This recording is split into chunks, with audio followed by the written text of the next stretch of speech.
5 years ago, I looked in the mirror and said 3 words that almost ended everything. I hate you. Not to someone else. To me, to the person staring back. And if you clicked on this video, chances are you know exactly what that feels like. But here's what I wish someone had told me on that dark night when I couldn't see any way out. That voice in your head lying to you, it's not the truth. And today I'm going to show you how to silence it forever. My name is Peter, and this is the story of how I went from hating myself so much I couldn't function to finally finding peace. Stay with me, because what I'm about to share could change everything. Let me paint you a picture of rock bottom. It was 2:47 a.m. on a Tuesday. I was sitting on my bathroom floor, fully clothed, just staring.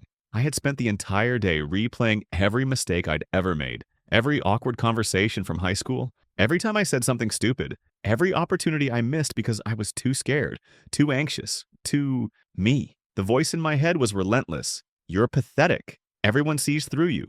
You're a fraud. You don't deserve good things. Sound familiar? Here's the thing about self-hatred. It's sneaky. It doesn't show up overnight screaming, "I'm here to destroy you." No, it whispers. It starts small. Maybe it's comparing yourself to others on social media. Maybe it's that little voice that says, "You're not smart enough," when you want to try something new. But whispers become conversations. Conversations become arguments. And arguments become a full-scale war against yourself. You become the prosecutor, judge, and jury of your own life. And you always find yourself guilty. I spent 5 years as a prisoner in my own mind. 5 years where I couldn't accept a compliment without immediately thinking, if only they knew the real me. 5 years of sabotaging relationships because I couldn't believe anyone could actually love me. 5 years of playing small because I convinced myself I didn't deserve to dream big. And maybe that's where you are right now. So why do we do this to ourselves? Why do we become our own worst enemy? First, we've been programmed to focus on our flaws. Think about it. When was the last time you spent as much time thinking about what you did right as you do about what you did wrong? Our brains are literally wired to spot danger, problems, mistakes. It's called the negativity bias, and it kept our ancestors alive. But in modern life, it's keeping us trapped. Second, we're comparing our behind the scenes to everyone else's highlight reel. Social media shows us everyone's best moments while we're living our worst. It's like comparing your rough draft to someone else's published novel. Of course you're going to feel inadequate. Third, we've internalized other people's voices. Remember when your third-grade teacher said you weren't good at math? Or when that kid called you weird in middle school? Or when your parents said you were too sensitive? We took those voices and made them our own.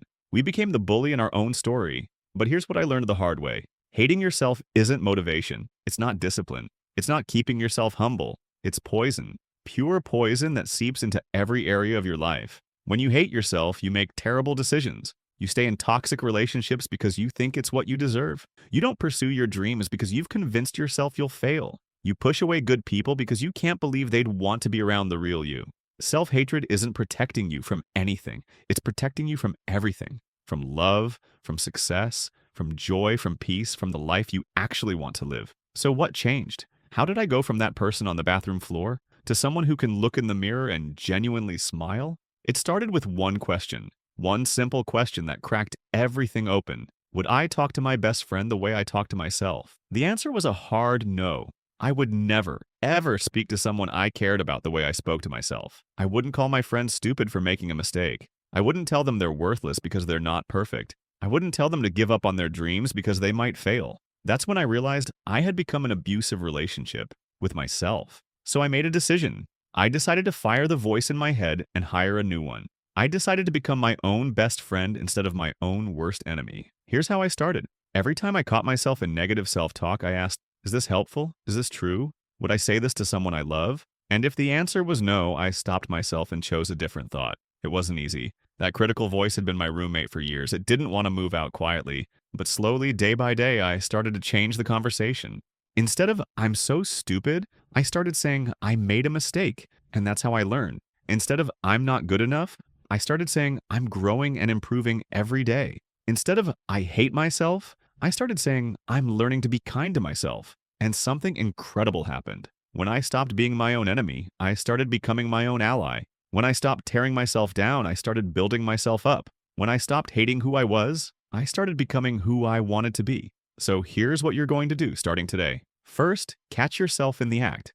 Start noticing when that critical voice shows up. Don't judge it. Don't fight it. Just notice it. Awareness is the first step to freedom. Second, ask the question, would I say this to my best friend? If the answer is no, you don't get to say it to yourself either. You deserve the same kindness you'd give to someone you love. Third, replace the lie with truth. When the voice says, "You're not good enough," remind yourself of your strengths, your growth, your efforts. When it says, "You're a failure," remind yourself that failure is just feedback, not your identity. Listen to me. You are not your mistakes. You are not your worst moments. You are not the mean things people have said about you. You are not the lies your anxiety tells you at 3 a.m. You are someone worthy of love, respect, and kindness, especially from yourself. You are someone with unique gifts, perspectives, and contributions to make to this world. You are someone who deserves to dream big, take risks, and live fully. The relationship you have with yourself is the most important relationship of your life. It's the one relationship you can't escape, can't divorce, can't break up with. So make it a good one. Stop being your own bully. Start being your own best friend. The world needs what you have to offer, but first, you need to believe you're worth offering it. If this message resonated with you, if you're ready to stop hating yourself and start healing, hit that subscribe button and let me know in the comments. What's one kind thing you're going to say to yourself today? Your journey to self-love starts now, and I'm here for every step of it. I'll see you in the next video.